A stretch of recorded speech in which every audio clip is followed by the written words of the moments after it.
In April of 1841, Silas Rutledge made an announcement that shocked even the cruelest plantation owners in South Carolina. He was placing his daughter, Catherine, a 28-year-old woman weighing over 260 pounds, under the complete authority of an enslaved man named Ezekiel Cross. Not as a nurse, not as a companion, as her owner in every way that mattered except on paper. The white society of Colleton County was scandalized, but they had no idea what Rutledge was truly doing, or what Ezekiel Cross would do to Catherine over the following months. By November, Catherine's body had changed in ways no one could explain. 13 men were dead, and Cypress Grove Plantation was nothing but ash. What really happened between that enslaved man and the plantation owner's daughter? What did he do to her that terrified everyone who witnessed it? Before we uncover the disturbing truth, subscribe, hit that bell, and comment your state below. Now let me take you back to where it all began. Spring in Colleton County arrived with oppressive heat and humidity that made the air feel solid. The Combahee River moved slowly through the low country, its dark water reflecting Spanish moss that hung from live oak trees like funeral shrouds. Rice paddies stretched for miles, their flooded fields worked by hundreds of enslaved people who moved through water up to their knees from dawn until dusk. This was wealth built on suffering, prosperity extracted from human misery, all of it justified by men who convinced themselves that cruelty was simply the natural order of things. Cypress Grove Plantation sat on 800 acres of moderately productive land. Its owner, Silas Rutledge, was not quite part of the county's elite but desperately wanted to be. He owned 58 enslaved people, which made him wealthy by most standards, but barely qualified him as mid-tier in local society. The truly powerful families owned thousands of acres and hundreds of slaves. They summered in Charleston and sent their children to universities in the north. Their names carried weight that could open doors or destroy reputations with a single word. Silas had married Elizabeth Yancey in 1812, a union that brought moderate land holdings and a respected surname. Elizabeth had been a practical woman who kept meticulous records and seemed more interested in profit margins than social climbing. She died giving birth in 1813 to a daughter christened Catherine. For 28 years, Silas raised Catherine alone while focusing his energies on gaining entry to the inner circles of county power. He was a tall man, thin in the way of people who forget to eat when consumed by obsession. His hair had gone grey prematurely, giving him a severe appearance that matched his cold temperament. In business, he was known for being shrewd but honourable enough, the kind of man who would drive hard bargains but keep his word. His daughter Catherine had grown up isolated, educated by tutors, never quite belonging anywhere. By 1841, she was 28 years old and weighed nearly 260 pounds. Her body was swollen from years of medications prescribed by doctors who diagnosed her with hysteria and female nervous disorders. She suffered violent fits where she would scream and throw objects. She had attacked her father with a letter opener the previous year, leaving a scar across his left hand. The white society of Colleton County whispered about her with false sympathy. Poor Silas Rutledge, burdened with a mad daughter. What a shame. She had been such a pretty child. None of them knew the truth. None of them knew what Catherine had witnessed when she was 12 years old, or that her madness was not madness at all but a rational response to living with monsters. The letter arrived on April 7th, delivered by private courier. Silas opened it in his study expecting business correspondence. Instead, he found 3 pages on expensive paper sealed with red wax bearing a symbol he recognized immediately. A scythe crossed with wheat stalks, the mark of the brethren of the harvest. The brethren, 13 men who gathered in darkness to perform rituals they believed strengthened the land through blood sacrifice. They mixed old European traditions with beliefs borrowed from enslaved people who understood spirits and power. They believed the strong were meant to consume the weak, literally when necessary. Silas had been initiated in 1822. He had attended perhaps 40 gatherings over 19 years. participating in rituals that ranged from disturbing to monstrous. The letter informed him he was in debt. $12,000 borrowed over years of gambling losses and failed investments. An impossible sum. Repayment would require selling most of his land and all his slaves, destroying everything he had built. But the letter offered an alternative, a demonstration of commitment from members in difficult positions. Silas would take his daughter Catherine and place her under the complete authority of one of his enslaved men, not temporarily, not as punishment, as a genuine transfer of responsibility lasting 1 full year. The enslaved man would have total control over her person, her daily activities, her treatment. Silas would announce this publicly at a gathering of the county's prominent families, explaining it as an extreme medical measure for his daughter's condition. The humiliation would be absolute. In a society where white women were supposedly precious and protected above all others, Silas would be declaring his daughter worth less than his property. But if he agreed, his debt would be forgiven, and the brethren would provide financial support to restore his position. Silas sat in his study for hours that night. He thought about his options. Bankruptcy would destroy him completely. The brethren had connections to every judge, every lawyer, every politician in the region. They could make him disappear if he became a problem. Or he could sacrifice his daughter's dignity to maintain his own position. The choice society had trained him to make. Property over people. Power over morality. He wrote his acceptance by candlelight and sent it before dawn. 3 days later, another letter arrived with a name and brief history. Ezekiel Cross, age 33. Purchased recently through an intermediary from a Virginia plantation. Skills included carpentry and herbal medicine. Temperament listed as quiet and obedient. What the letter did not say was that Ezekiel Cross had been selected specifically for this purpose. That his placement at Cypress Grove was no accident.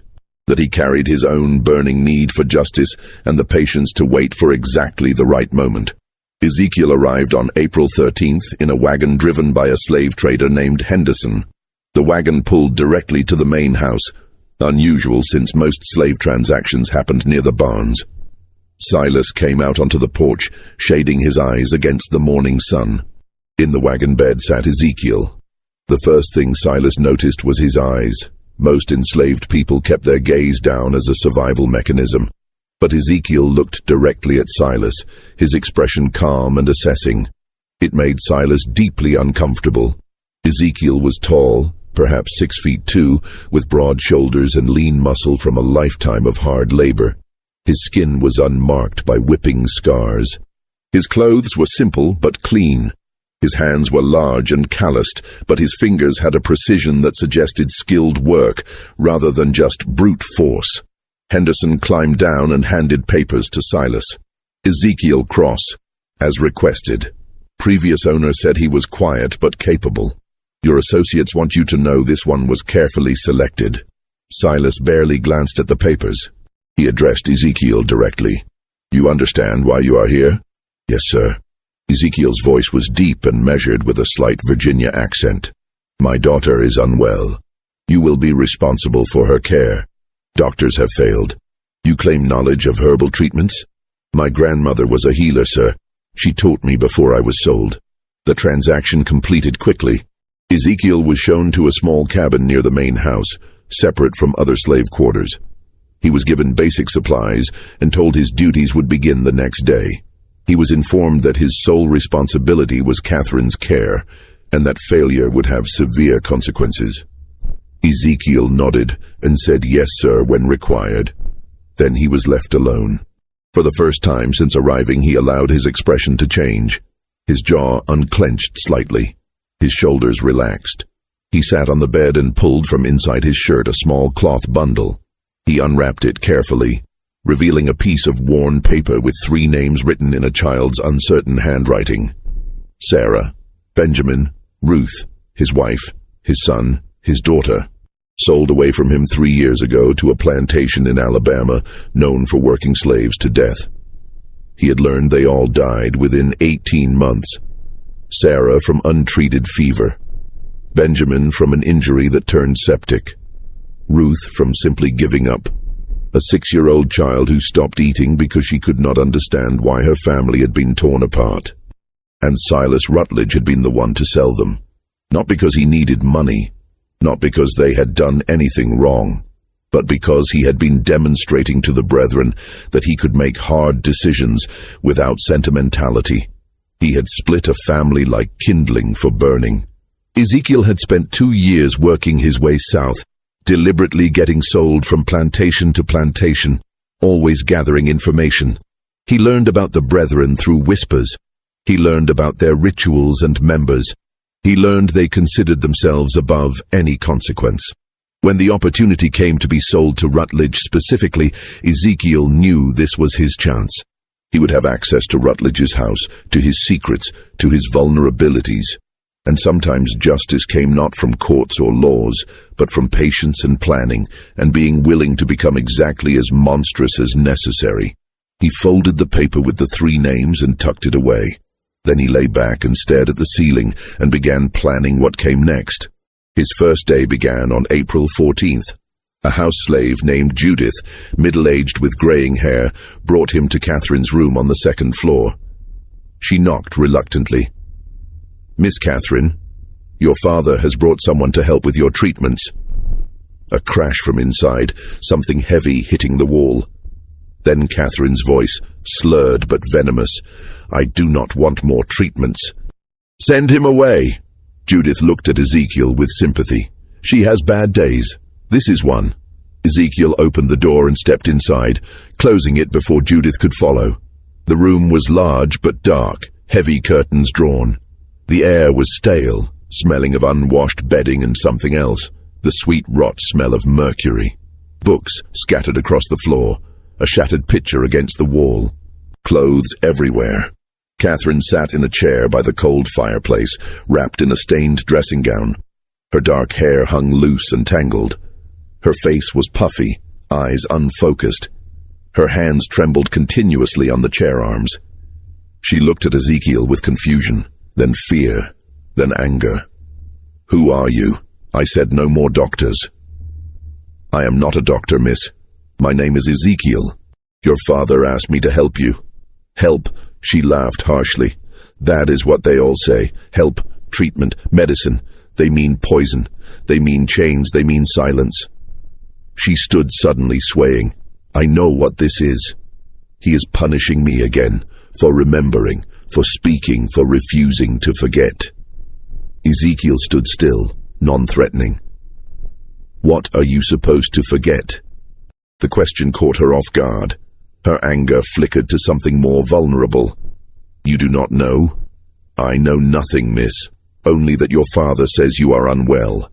Catherine studied him intently, as if really seeing him for the first time. "You are not from here."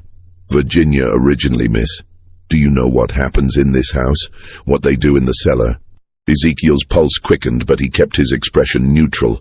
"I do not know what you mean." "Liar. No heat in it. Just exhaustion. Everyone lies. It is easier than truth." She sat heavily. "Leave me alone. Tell my father his newest torment failed." But Ezekiel moved to the window and drew open the curtains. Sunlight flooded in. Catherine cried out, covering her eyes. "When did you last go outside, miss?" "I cannot walk that far. I'm too weak." "When did you last eat without laudanum in it?" "The medicine is necessary. Doctors say so." "What if the doctors are wrong?" Her hands came down from her eyes. She stared at him with hope and terror mixed. "What did you say?" Ezekiel turned from the window. This was the moment. The first card played. "I said, what if the doctors are wrong? What if everything you have been told about your condition is designed not to help you, but to keep you controllable? What if your father has been poisoning you for years to ensure you never become well enough to speak about what you saw?" Absolute silence. Catherine's eyes went wide. Her trembling hands stilled. For 30 seconds she just sat there, her mind working. When she spoke, her voice was different, clearer. "He told you." "Your father told me nothing, miss. But I have eyes. I know mercury poisoning. I know long-term laudanum use. Healthy women do not become like this without someone working hard to make them that way. Why would you say this? Suspicion crept back. This is a trick. You are testing me. I am telling you I can help you become truly well, clear-minded, strong enough to walk out of this room. But it will not be easy. Your body has been dependent on those medicines for years. Stopping will be painful.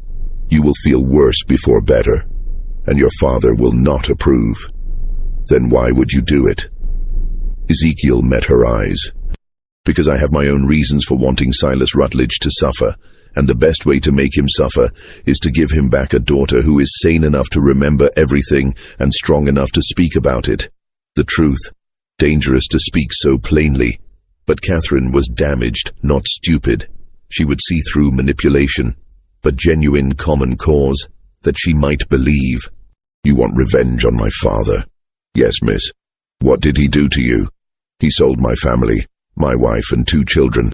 Sent them to their deaths for no reason except to prove something to people who judge worth by cruelty. Catherine absorbed this, then nodded slowly. The brethren. He sold them for the brethren. Not a question. The brethren, miss? You do not know? She laughed, something manic in it. You will learn. Everyone learns eventually. She leaned forward. If I agree, if I let you help me, what happens then? You get well, miss, and when you are well, we decide what to do next. We? I have my revenge to plan. You have yours. Perhaps they align. Catherine studied him intently. Finally she spoke. I want them all dead. My father, Judge Pelham, Reverend Crenshaw. All of them. Every man who stood in that cellar.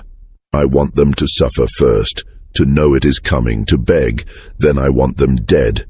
The venom was shocking. Not for its intensity, but because it came from someone dismissed as mad and harmless. This was not madness. This was rage, concentrated by years of suppression. Ezekiel nodded. Then we have an understanding, miss. Catherine, if we are conspirators, use my name. I cannot, miss. Not where anyone might hear. We must be careful. Then know something, Ezekiel. Catherine's eyes glittered dangerously. I have killed before. 3 people. House slaves who might have told my father about my lucid moments. I cannot remember exactly how. The laudanum blurs everything. But I know I did it. They disappeared. Their families were told they ran away. She smiled terribly. So if you plan to betray me, to use me then dispose of me, know that I am not a victim. I am something worse. Ice ran down Ezekiel's spine. He had expected an ally, not someone whose capacity for violence might exceed his own, but he kept steady. I believe you, miss, and I will not betray you. Good. Catherine stood more steadily. Then let us begin. But I have one condition. When this is over, when we have had our revenge, I want to die. I do not want to live with what I have seen and done. You will help me with that too. Agreed? Ezekiel had not expected that, but he was committed now. Agreed.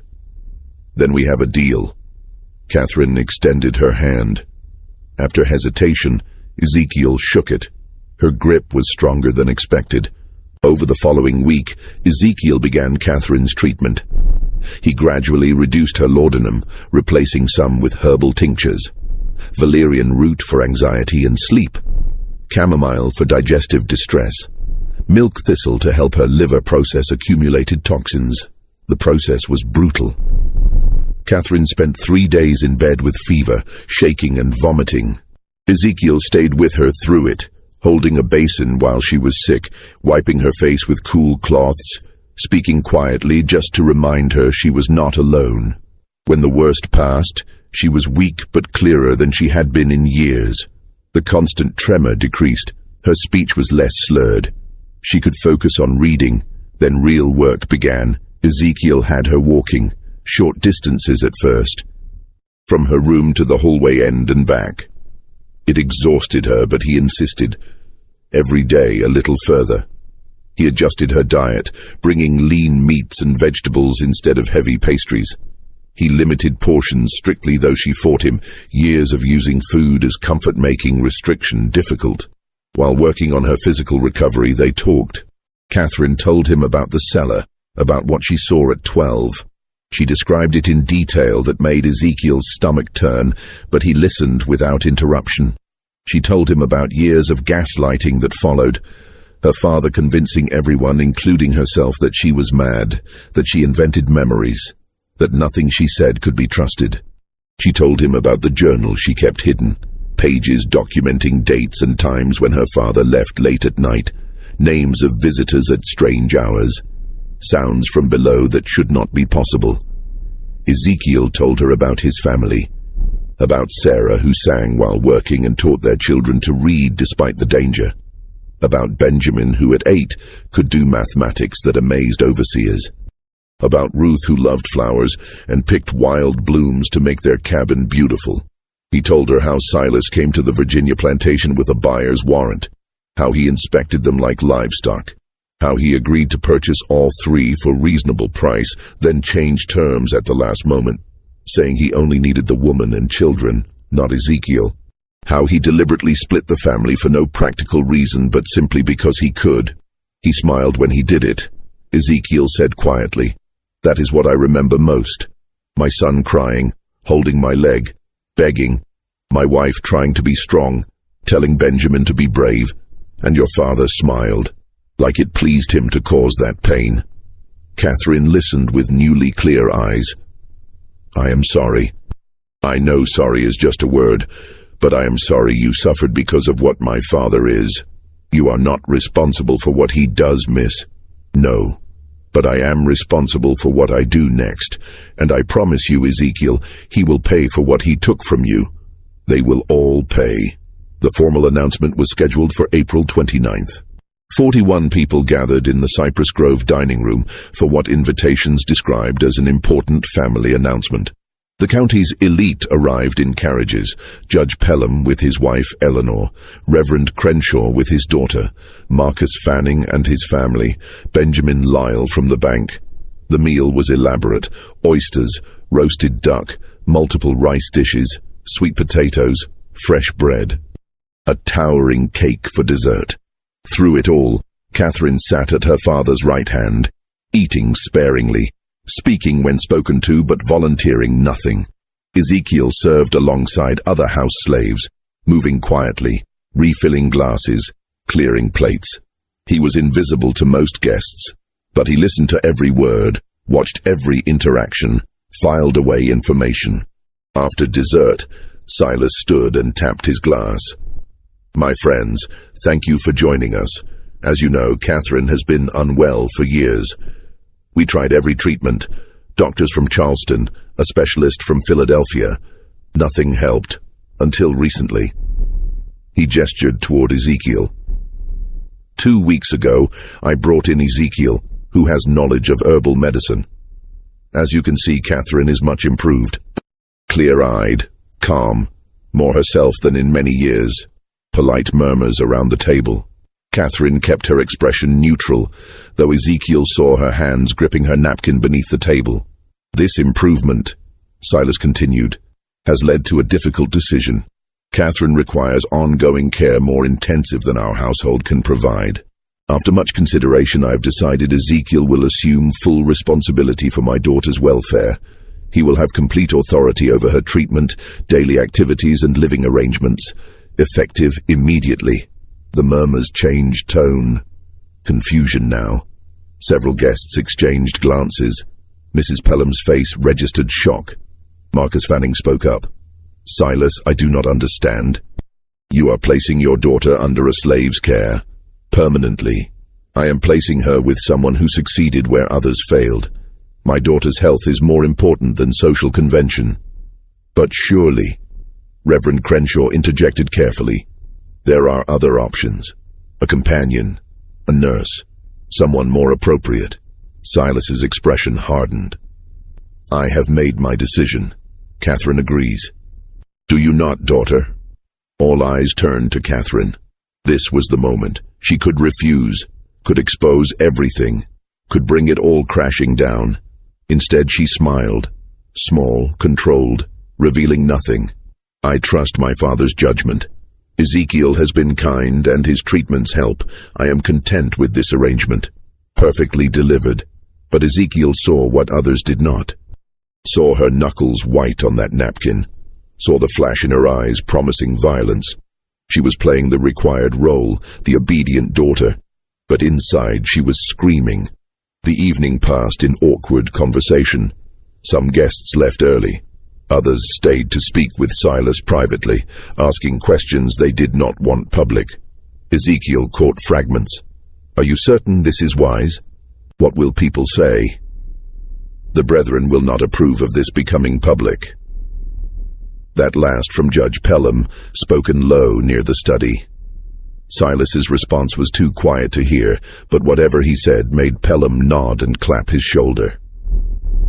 By midnight, all guests had departed. Catherine retired to her room. Silas went to his study.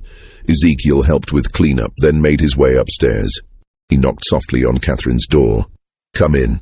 She sat by the window, still in her dinner dress, looking out at dark grounds. She did not turn. It is done then. I am officially your responsibility. Property of property. How absurd. How are you feeling, miss?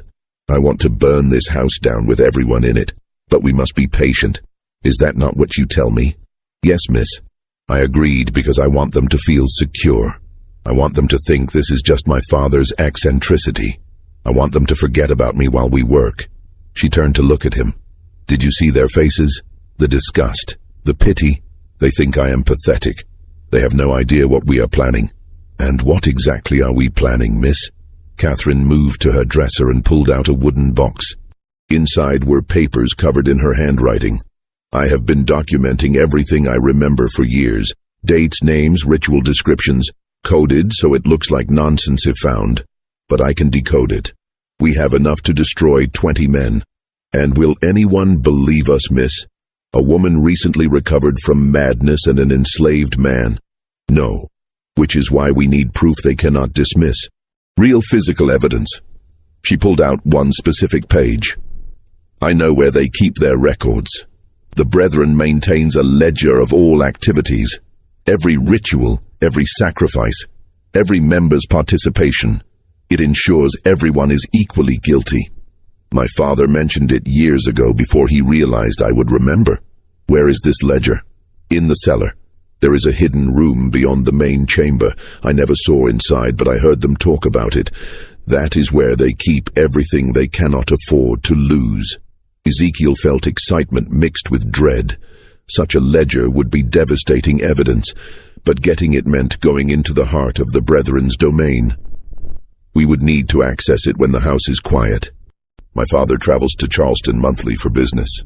The next trip is May 14th. He will be gone 3 days. That gives us 2 weeks to prepare. We need the cellar layout, every room, every hiding place. I can help. I've been thinking about this for 16 years. I know exactly what needs to happen. They spent an hour going over details, speaking in whispers. Catherine sketched the cellar layout from memory. Ezekiel asked about guards, keys, slave schedules. When he left her room, it was nearly 2 a.m. He made his way to his small room, mind racing. He was fully committed now to conspiracy with a woman who was brilliant and damaged and frightening. He pulled out the paper with his family's names and looked at it by candlelight. I am doing this for you, for Sarah, for Benjamin, for Ruth, for every person who suffered because men like Silas Rutledge believe power gives them the right to destroy lives. He blew out the candle and lay in darkness, listening to the house settle. Somewhere below, in a cellar he had never seen, were secrets that could tear apart South Carolina's most powerful families. In 2 weeks he would go down there to find them. The 2 weeks passed with deceptive calm. Catherine continued improving. Her weight dropped. Her mind stayed sharp. She walked further each day. More importantly, she was translating sections of her coded journals for Ezekiel, filling in details about the Brethren that made his blood run cold. The Brethren was not unique to Colleton County. It was part of a larger network across the South. Connected societies in Charleston, Savannah, New Orleans, Richmond. Different names, but always the same structure. Wealthy men who believed their power derived from ancient practices of dominance and sacrifice. They believed they continued traditions going back thousands of years, Catherine explained one afternoon. European mystery cults mixed with things learned from enslaved people. They twisted it into something monstrous. Justification for things that have no justification. And the sacrifices? Not always human, sometimes animals. But other times they take people who will not be missed. Slaves with no family, poor whites who wander onto their properties. Once I heard my father mention a child, but I do not know if that was literal. Where do bodies go? Swamps on every plantation. Bodies go in and are never found. Alligators do the rest. And this ledger documents all of it? Every ritual for 40 years. Names, dates, descriptions. They keep it because they need mutual complicity. Everyone equally guilty so no one can expose the others without destroying themselves. May 14th arrived. Silas left for Charleston early morning, taking his carriage and manservant. He would stay with associates, attend to business. Expected back evening of May 16th. That gave them almost 3 full days. They waited until nightfall before moving. The house settled into evening routine. By 10, the main house was silent. They met in Catherine's room. She had changed into simple dark clothes, allowing freedom of movement. Hair pulled back tightly. She looked like someone preparing for battle. "Are you certain, miss?" "I have never been more certain. Let us go." The cellar entrance was in the kitchen behind the pantry. The door looked like wall paneling, but pressed right, it clicked open, revealing narrow stairs descending into darkness. The smell hit immediately. Damp earth and old smoke and something organic and rotten. Catherine noticed his reaction. "You get used to it. I wish I could say you stop smelling it, but I would be lying." They descended carefully, Ezekiel carrying a shuttered lantern providing minimal light. The stairs were steep and worn, wood creaking. After 20 steps they reached bottom. The cellar was larger than expected. Easily 30 feet square with low ceiling supported by thick beams. Floor was packed earth, walls lined with stones, weeping moisture. At center was what Catherine called the altar, though now it looked like just a heavy wooden table. But dark stains on its surface and grooves carved in edges told their own story. Around the room were candle holders, clay jars sealed with wax, wooden boxes, a rack holding black robes with crimson trim.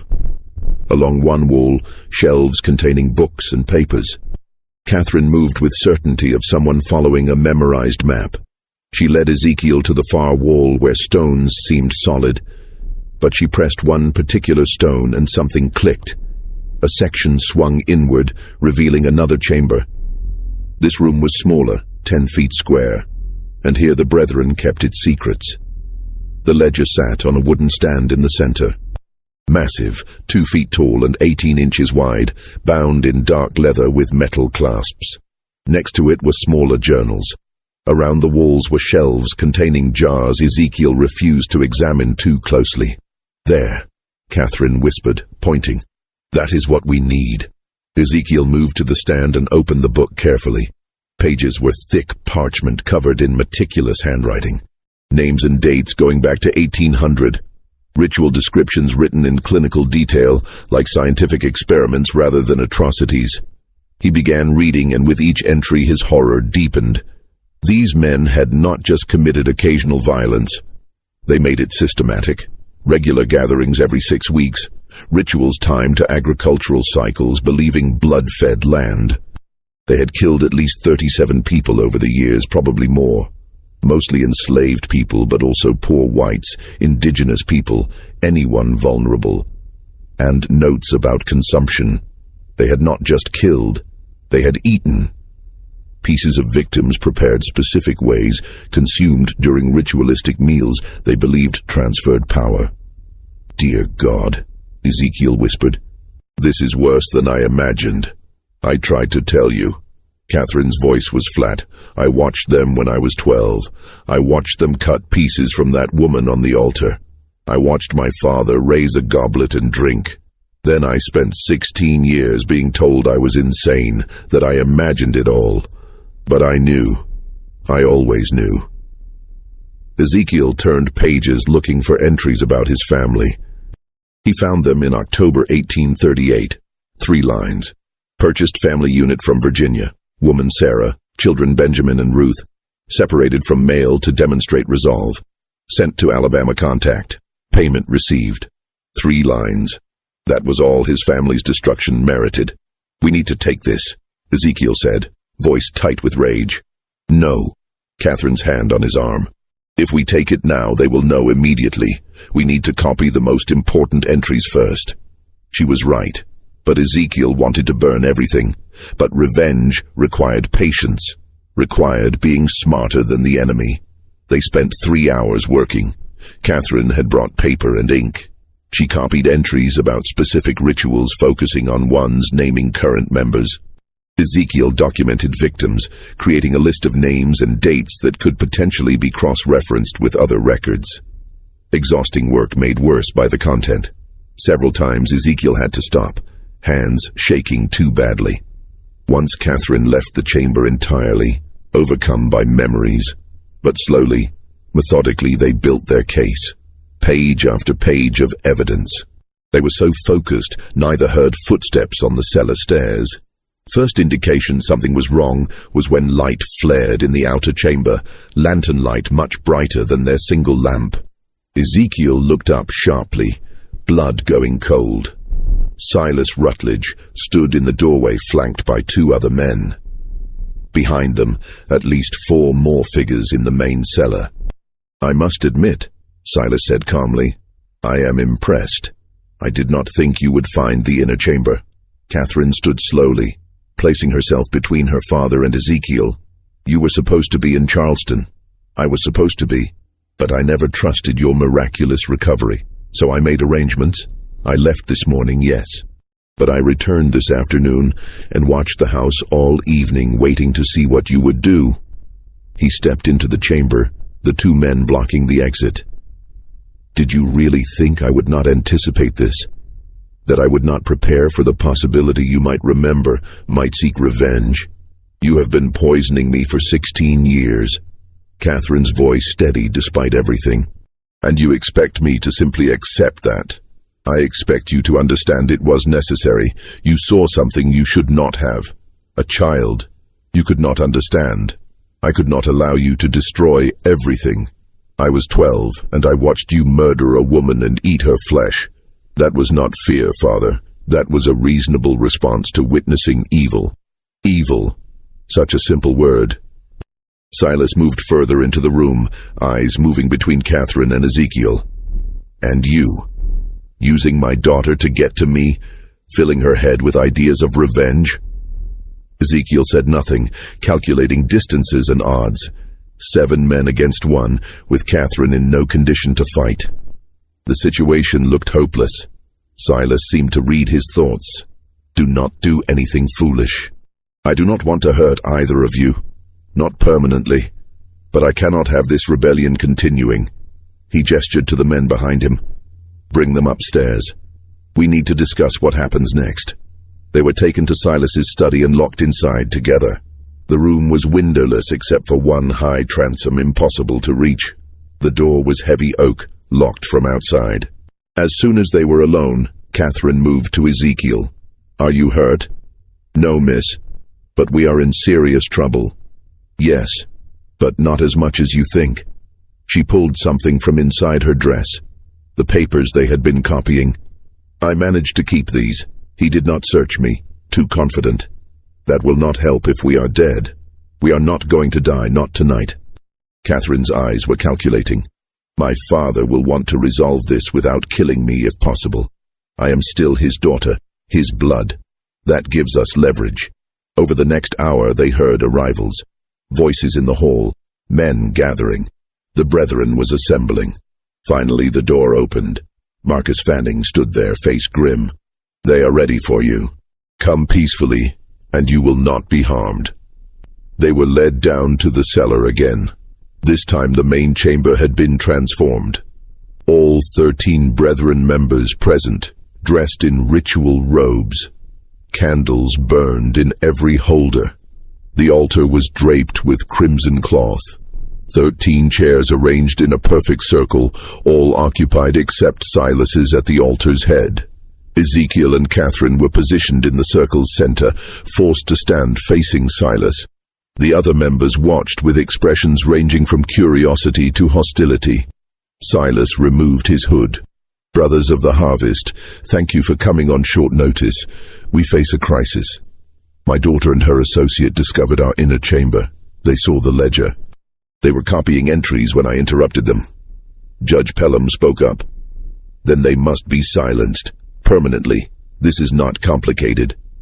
"I disagree." Silas held up a hand. "My daughter is blood. I cannot simply dispose of her without exhausting other options. And the man represents an opportunity." "What opportunity?" Reverend Crenshaw asked.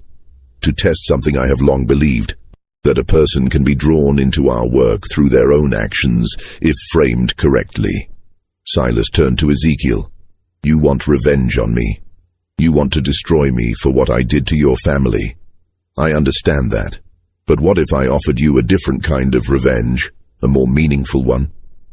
"I do not understand," Ezekiel said carefully. "I am offering you membership, not as an equal. The Brethren does not accept men of color as full members, but as an associate. You would attend our gatherings, participate in rituals, and in exchange I would give you what you want most. My family is dead. You cannot give me what I want. No, but I can give you revenge against the people who killed them. The plantation owner in Alabama who worked your wife and children to death. His name is Edward Gaines. He is not part of the Brethren. He has no protection from us. If you join us, prove your loyalty, I will give you resources to destroy him. Money, information, whatever you need to make him suffer as you have suffered." The offer hung in the air, obscene in its calculation. Join the men who destroyed his family to get revenge on another monster. "And if I refuse, then you and Catherine both die tonight. Your bodies go into the swamp. No one will ever know what happened. The papers Catherine was copying will be burned, her journals destroyed. Everything continues as it always has." Silas spread his hands. "But if you accept, you live. Catherine lives. You get your revenge. All it costs is your soul." Ezekiel looked at Catherine. Her face was pale, but she gave him the slightest shake of her head. "Do not do it. Whatever happens, do not become them." But Ezekiel was thinking about accepting, about getting inside their organization, about gathering more evidence, about buying time. He looked back at Silas. "And Catherine, what happens to her?" "She returns to her room, resumes her medications, forgets what she has seen. The alternative is she dies alongside you." "No." Catherine's voice cut across the chamber. "I will not forget again. I will not be silenced. Kill me if you must, Father, but I will not pretend I do not know what you are." Silas's expression hardened. "Then you have made your choice." "Wait." Ezekiel spoke quickly. "I accept. But on one condition. Catherine goes free, not back to her room. Free. Let her leave this house, leave South Carolina. Give her money to start over. If you do that, I will join you." Several Brethren members shook their heads, but Judge Pelham spoke. "The boy makes a point. The girl is already broken. Even if she spoke, who would believe her? But a man willing to join us, to be complicit, that is valuable. That proves our power extends even to those who hate us." Silas considered. Finally he nodded. "Very well. Catherine will be sent north. I have associates in Philadelphia who will take her in. She will be given a new identity and stipend to live on. But she can never return to South Carolina, never contact anyone from her old life. She will be dead to everyone here." "Agreed." Catherine stared at Ezekiel. "No, I will not leave you to—" "Agreed," Ezekiel interrupted. "She goes free. I join you. Then we have a bargain." Silas turned to the others. "Catherine leaves tomorrow. Ezekiel's initiation will be in 3 weeks at the next regular gathering. Until then he remains at Cypress Grove under watch. If he tries to escape or contact anyone, the deal is void and both die. Understood? Ezekiel nodded. Catherine looked like she wanted to argue, but Ezekiel caught her eye and shook his head slightly. Trust me. Catherine left the next morning. A closed carriage took her away at dawn. Ezekiel watched from his cabin window as it rolled down the long drive and disappeared into the trees. She had not been allowed to say goodbye. He had not been allowed to speak with her after the confrontation in the cellar. But as she had been escorted to her room the previous night, she had looked back at him once, and in her eyes he had seen something that gave him hope. She understood. She knew he had not truly surrendered. She knew this was strategy, not defeat. The question was whether she would actually go to Philadelphia or whether she had her own plans. The 3 weeks that followed were the longest of Ezekiel's life. He was kept under constant watch. 2 overseers followed him everywhere. He was not allowed to leave the plantation grounds. He was given menial work to keep him occupied, meaningless tasks that accomplished nothing but filled time. But he was also given access to the main house, to the study where Silas kept his papers, to the cellar where the next gathering would take place. They were watching him, yes, but they were also testing him, seeing if he would try to escape, seeing if he would attempt sabotage. Ezekiel did neither. He played the role of defeated man who had made a pragmatic choice for survival. He was quiet, obedient, asked no questions, caused no problems. But he was observing everything, learning the routines of the house, noting which slaves could be trusted, which overseers were cruel, which brethren members visited regularly. He was building a mental map of how everything worked, looking for weaknesses. And at night, alone in his cabin, he thought about what was coming. His initiation would require participation in their rituals. They would test him. They would want to make him complicit in something horrible, so he could never expose them without destroying himself. He thought about how far he was willing to go, what lines he would not cross, even for revenge, whether there was any act so terrible that justice did not justify it. He did not have good answers to those questions. On June 2nd, the night before his initiation, Silas came to his cabin. It was late, after midnight. Ezekiel woke to knocking and opened the door to find his owner standing there alone. "May I come in?" Ezekiel stepped aside. Silas entered and looked around the sparse room. Finally he spoke. "Tomorrow you will become one of us. Not fully. Never fully. But enough. I want you to understand what that means. I understand what I agreed to. Do you? Do you truly?" Silas sat on the single chair, uninvited. The Brethren has existed for 43 years. In that time we have never lost a member to exposure. Never had someone break our code of silence. Do you know why? Because everyone is equally guilty. Partly. But also because we take care of each other. A man joins the Brethren and suddenly doors open. Business opportunities appear. Legal problems disappear. Enemies find themselves in difficulty. We are not just a society, Ezekiel. We are a network of power that extends across the entire South. Once you are part of that network, even as an associate, you will have access to resources you cannot imagine. And in exchange, I help you murder people. Silas did not flinch. In exchange, you help us maintain the natural order. The strong over the weak. The powerful over the powerless. That is how the world has always worked. We simply acknowledge it and use it to our advantage. You killed my family to demonstrate your commitment to that order. I did, and I would do it again, because sentiment is weakness. Love is weakness. The moment you allow yourself to care more about individuals than about power, you have already lost. Silas leaned forward. But here is what I want you to understand. Your family is dead. Nothing you do will change that. But you can ensure their deaths meant something. You can use the power the Brethren offers to prevent other families from suffering the same fate.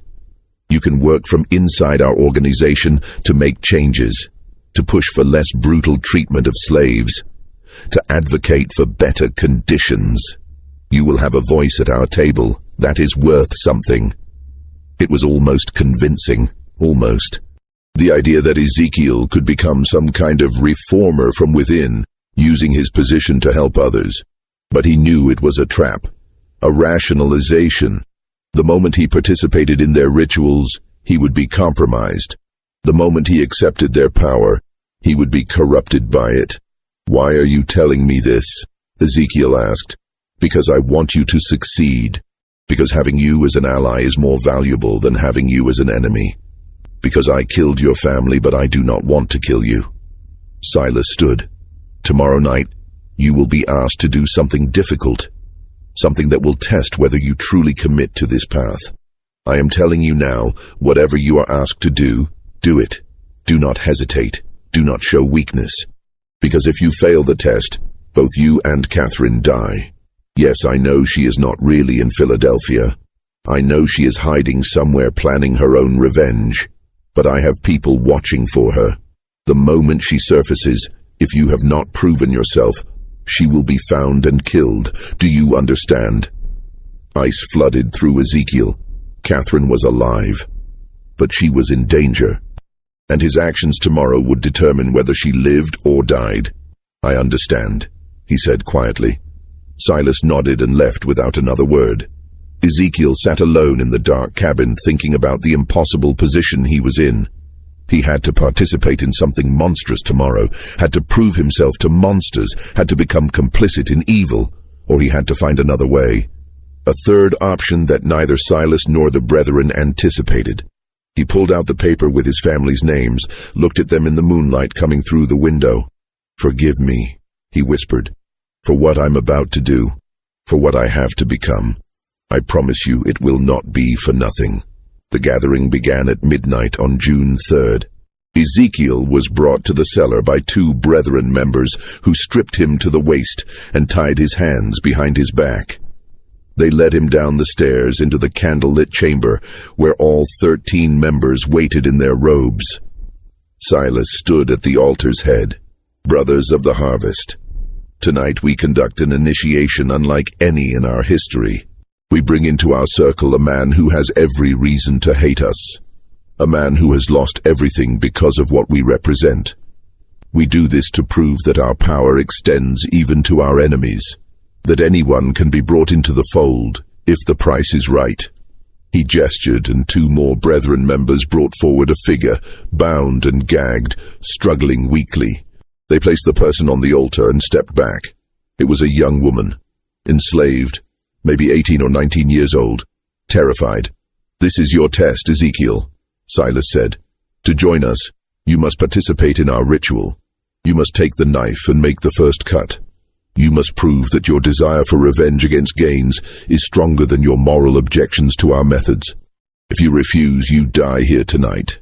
If you accept, you become one of us, and we help you destroy the man who killed your family." The other brethren members began chanting, low rhythmic sounds in a language Ezekiel did not recognize. The candles flickered. Shadows danced on the walls. Silas held out a knife.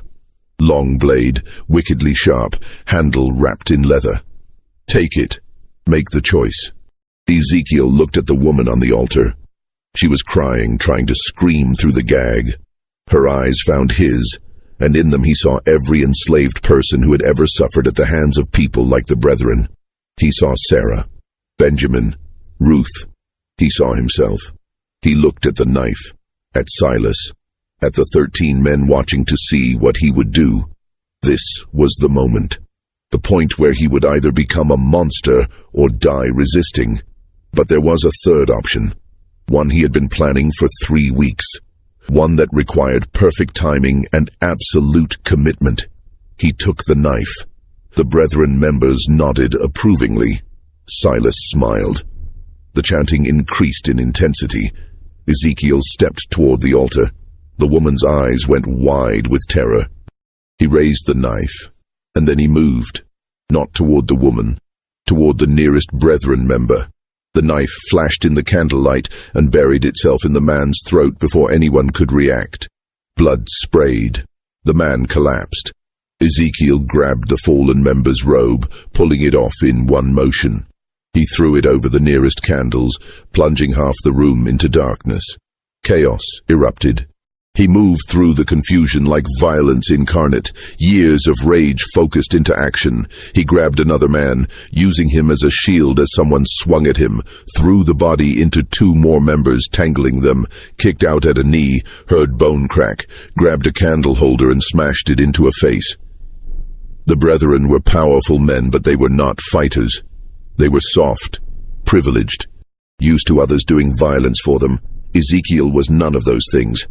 He fought toward the altar where the woman lay, grabbed her, cut her bonds with the knife he had somehow kept hold of. "Run!" he shouted. "Up the stairs! Run!" She scrambled off the altar and fled. Ezekiel turned back to face the remaining brethren members, 7 of them still standing, blocking the stairs. "You have made a terrible mistake," Silas said, his voice steady despite the carnage. "You have killed yourself and Catherine both." "Maybe," Ezekiel said, "but I will take as many of you with me as I can." What he did not know was that above them, in the main house, Catherine had returned. She had never gone to Philadelphia. She had been hiding in the slave quarters, waiting, planning, gathering allies among the enslaved people of Cypress Grove. And when she heard the commotion from the cellar, when she saw the young woman burst from the kitchen screaming, she knew it was time. The reckoning. Catherine had spent 3 weeks recruiting. She had moved from plantation to plantation under cover of darkness, speaking to enslaved people she had known her whole life, people who had watched her grow up, who had suffered under her father's ownership. She told them about the brethren, about the cellar, about the rituals, and she told them that tonight was the night they could end it. 23 people came. Men and women who had nothing left to lose, who had lost children to the brethren's rituals, who had watched friends disappear into the swamps, who had endured decades of brutality from men who believed themselves untouchable. They came armed with tools from the fields, axes, scythes, hammers. They came with rage that had been building for generations. When the young woman burst from the cellar, Catherine led them down. The brethren members, still trying to subdue Ezekiel, did not hear them coming until it was too late. The enslaved people flooded into the cellar like a tide. There was no mercy in what followed, no hesitation. These were people who had been told their entire lives they were property, that their suffering did not matter, that their lives had no value. Now they were proving how wrong those beliefs were. The brethren tried to fight. Judge Pelham pulled a pistol but was struck down before he could fire. Reverend Crenshaw begged for mercy and received none. Marcus Fanning tried to flee up the stairs and was dragged back down. Silas Rutledge, seeing everything collapse around him, tried one last desperate play. He grabbed Catherine, pulling her to him with a knife at her throat. "Stop! Stop, or I kill her!" The room went still. Catherine looked at her father with no fear in her eyes. "Do it. Kill me. It changes nothing. You have already lost. I can still escape. You can still nothing." Catherine's voice was cold. "You spent 16 years trying to break me, trying to make me forget, trying to convince me I was mad. But you failed. I remembered everything, and I am going to watch you die." She drove her elbow back into his ribs with sudden vicious force. His grip loosened. She spun away. And before Silas could recover, Ezekiel was there. They faced each other, the enslaved man and the plantation owner. All the power Silas had held, all the privilege and cruelty, all the years of believing himself untouchable, none of it mattered now. "You took everything from me," Ezekiel said quietly. "My wife, my children, my life. You did it for no reason except that you could. To prove something to men who valued cruelty over humanity." "Please," Silas said. Just that one word, pathetic and desperate. Did my wife say please? Did my son? Did any of the people you killed in this cellar? Ezekiel shook his head. "No mercy. Not for you. Not ever." What happened next was brutal and final. The enslaved people made sure none of the brethren survived. 13 men who had believed themselves above consequence learned in their final moments that power was an illusion. That cruelty always came home eventually. When it was over, Catherine stood in the center of the cellar, surrounded by bodies. She was shaking, not from fear but from release. 16 years of rage finally given outlet. Ezekiel came to her. "Are you hurt?" "No. Are you?" "Minor cuts. Nothing serious." He looked around at the carnage. "What do we do now?" "Now." Catherine's smile was grim. "Now we burn it all. The cellar, the ledger, the evidence. We destroy every trace of what happened here. But that evidence could prove what they did, could bring justice." "Justice?" Catherine laughed bitterly. "Ezekiel, look around. This is justice. The only kind we were ever going to get. If we try to take that ledger to authorities, what happens? We are hunted down and killed. The surviving Brethren members in other counties come for us. This only ends if everyone believes the Cypress Grove chapter died in an accident. If there is no evidence, no witnesses, no story to tell." She was right, and Ezekiel knew it. "Then we burn it." They spent the next 2 hours preparing. The enslaved people who had helped them left before dawn, disappearing back to their various plantations. They would say nothing. They had seen nothing. They knew nothing. That was how survival worked. Catherine and Ezekiel poured oil through the cellar, stacked wood and kindling, placed the bodies in positions that might look like an accident if anyone investigated. Then they took the ledger and all the journals and placed them in the center of the altar. "Wait," Ezekiel said. He opened the ledger one last time and found the entries about his family. He carefully tore out those pages and folded them, placing them inside his shirt. "For them. So they are not forgotten." Catherine nodded. Then she took a candle and held it to the oil-soaked wood. The fire caught immediately. Within minutes the cellar was ablaze. They fled up the stairs and out of the house, stood in the yard watching as flames engulfed Cypress Grove Plantation. People would come. Other plantations would see the smoke. There would be questions. But Catherine and Ezekiel had their story prepared. A terrible accident. A candle knocked over in the cellar. The master and his guests trapped below. So tragic. So terrible. No one would ever know the truth. As the sun rose over the burning ruins, Catherine turned to Ezekiel. "What will you do now?" "Go north. Use the chaos of this fire to disappear. Maybe find others who want to fight. To create a network that can help people escape." He pulled out the paper with his family's names. "I cannot bring them back, but I can make sure others do not suffer the same fate. And I will go north as well. Use the money I have been stealing from my father's accounts for years. Start over." She paused. "But I will not forget. I will document everything that happened here. I will write it all down so that someday, somehow, someone knows the truth. They sealed the records. They will seal your testimony too if you try to make it public. Then I will hide it. I will code it. I will leave it somewhere to be found decades from now when we are all dead and it cannot hurt us anymore." She looked at the burning house. The truth has a way of surfacing eventually. Even when people try to bury it. They stayed until the fire burned itself out, until Cypress Grove Plantation was nothing but ash and blackened timbers, until there was nothing left to show that 13 men had gathered there to commit atrocities. Then they walked away in opposite directions, Catherine north toward Charleston, and eventually Philadelphia. Ezekiel west toward the frontier, where enslaved people could disappear into communities that asked no questions. They never saw each other again. The official story was exactly as they had planned. A tragic accident. Silas Rutledge and 12 prominent gentlemen meeting at Cypress Grove to discuss business when a fire broke out. All 13 perished in the cellar, overcome by smoke before they could escape. A terrible loss for Colleton County, funerals with full honors, eulogies praising their contributions to society. Catherine Rutledge was reported to have died in the fire as well. Her father's mad daughter trapped in her room, unable to escape. A particularly sad footnote to an already tragic event. No one questioned it. No one looked too closely. The enslaved people who had participated said nothing. They had no reason to speak, and every reason to remain silent. Most were sold within months to different plantations as Cypress Grove was liquidated. They scattered across South Carolina and beyond, carrying their secret with them to their graves. Years passed.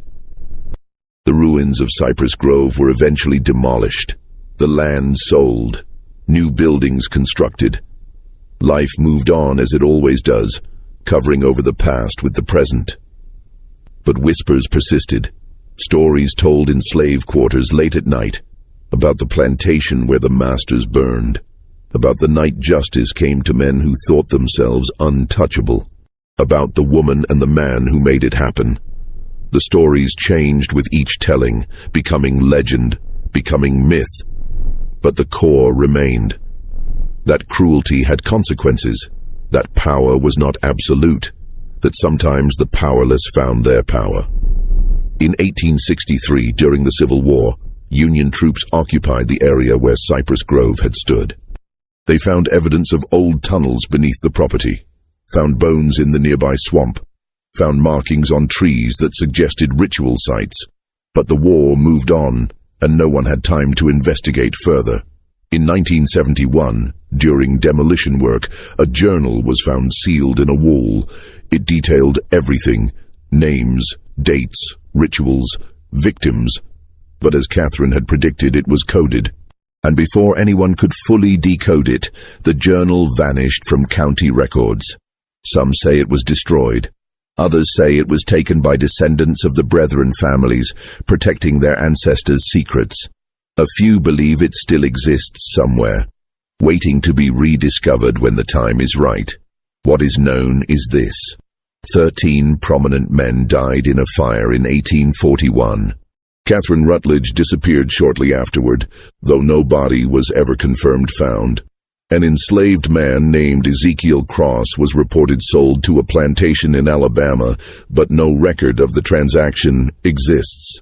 And for years afterward, stories circulated among enslaved communities about a network helping people escape, led by a man who had faced the monster and won.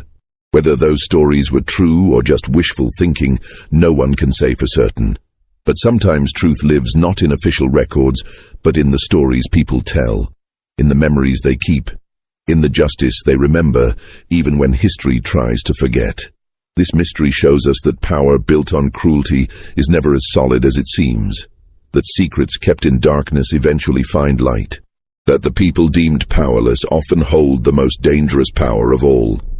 The power of witness, the power of memory, the power of refusing to forget. What do you think of this story? Do you believe everything was revealed? Do you think that journal still exists somewhere, waiting to be found? Leave your comment below.